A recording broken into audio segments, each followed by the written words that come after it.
The Soviet officer had resorted to feigning death among the piles of corpses. The Germans, intent on ensuring no survivors, repeatedly fired into the bodies of fallen Soviet soldiers. Luckily, the officer managed to evade their notice. Once the German forces withdrew, he cautiously crawled out from the heap of corpses. Across the way in a dilapidated building, 2 Nazi officers had arrived with intentions to bathe. Grasping his rifle and taking aim, he was about to pull the trigger when a voice suddenly called out behind him.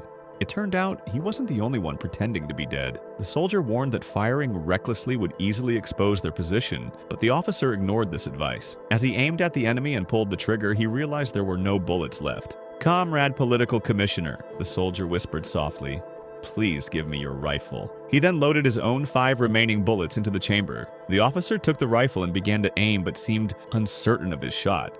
Turning to the soldier beside him, he asked which target to prioritize. The soldier suggested waiting for an explosion to fire, as it would effectively mask the gunshot noise. The Nazi officers had started bathing, with only their heads exposed, a difficult target to aim at.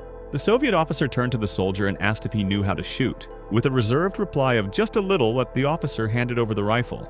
As the soldier prepared to adjust his position, a jeep suddenly arrived from across the street, bringing 3 more German soldiers. The pressure mounted on the soldier as he had only 5 bullets. He needed every shot to count if they were to succeed.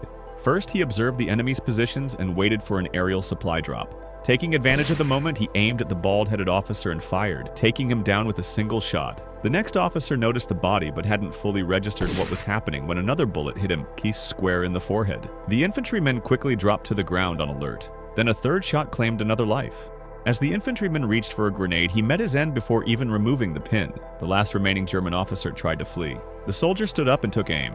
Despite the moving target, he fired with precision, hitting the enemy in the forehead. All 5 bullets found their marks, each one a headshot. The officer standing beside him watched in disbelief.